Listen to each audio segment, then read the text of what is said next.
Suria ada, Puan Suria ada. Siapa? Puan Suria? Ya, saya. Siapa ni? Saya Ashikin ya. Ashikin.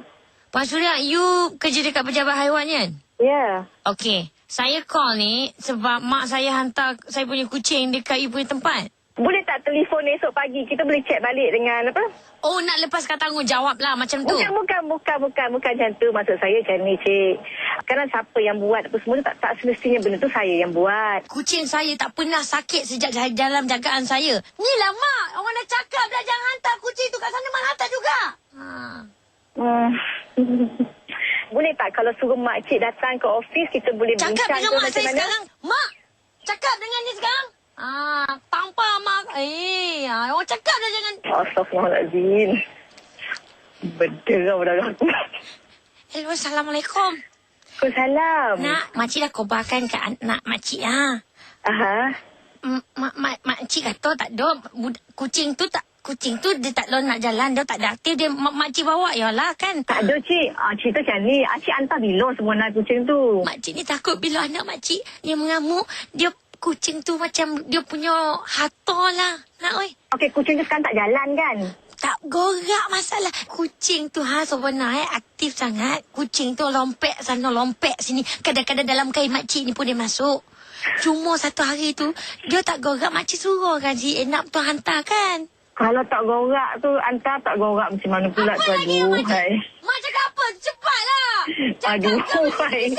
Tak macam ni, Cik. Cik jangan pandang cerita. Cik cuba datang dekat ofis, Cik. Kita selotok dekat ofis. Okey, kita bincang apa bendanya. Kejap lah, Syikin. Mak tengah cakap ni, Kejap.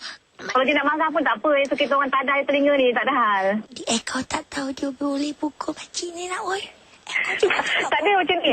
Tahu Cik jangan buat comel Cik. Cik datang dekat pejabat. Cik bawa je kucing tu. Saya boleh nak buat macam mana. Kalau selagi dia hidup. Cakap apa lagi tu, Mak? Tak hege-hege kat telefon tu. Kau ada juga yang kena tali pinggang dengan aku ni, Kang. Kak aku pula ngamuk kat budak ni kali. Hello. Apa lagi yang kau cakap dengan mak aku tak hege-hege tu, Mak? Astagfirullahaladzim. Tak ada Cik Cikin. Cik Cikin jangan buat saya pula angin sekarang. Kenapa kau nak angin dengan aku? Kucing tu korang yang buat, kau faham? Halo Cik Cikin. Cik Cikin boleh tak datang ke ofis ke esok? Boleh tak? Tolonglah. Kau tak Cik Cikin pula saya hamun nak sekarang. Kau nak hamun aku pula. Kau siapa? Angin betul lah. Bukan macam tu. Kalau macam ni, saya Cik Cikin cakap elok. Saya faham. Sekarang Cik Cikin asyik nak marah-marah. Saya cakap elok. Aku tak marah kau. Aku marah mak aku lah. Aku marah kau ke? Astagfirullahaladzim. Mak. Weh, banget. Aku kata sebaji bawa kucing datang ofis. Aku geram betul lah. Aku lagi geram dengan kau. Tak. Aku ingat aku tak ada kerja lain. Aku banyak lagi panggilan hangit aku nak buat tau. Nak layan panggilan hangit kau je. Pulhotan kau lah banyak lah cerita. Aku pun penat juga nak layan orang. Tapi datanglah ofis dulu je bincang. Kau tak dengar aku cakap apa? Aku cakap aku banyak lagi panggilan hangit yang aku nak buat. Bukan panggilan hangit engkau je. Kau faham tak? Betul lah. Astagfirullahaladzim. Sampai mohon dah. Kau berjalan dah bangang betul. Kau faham ke tidak ni kau nak dan cakap bodoh.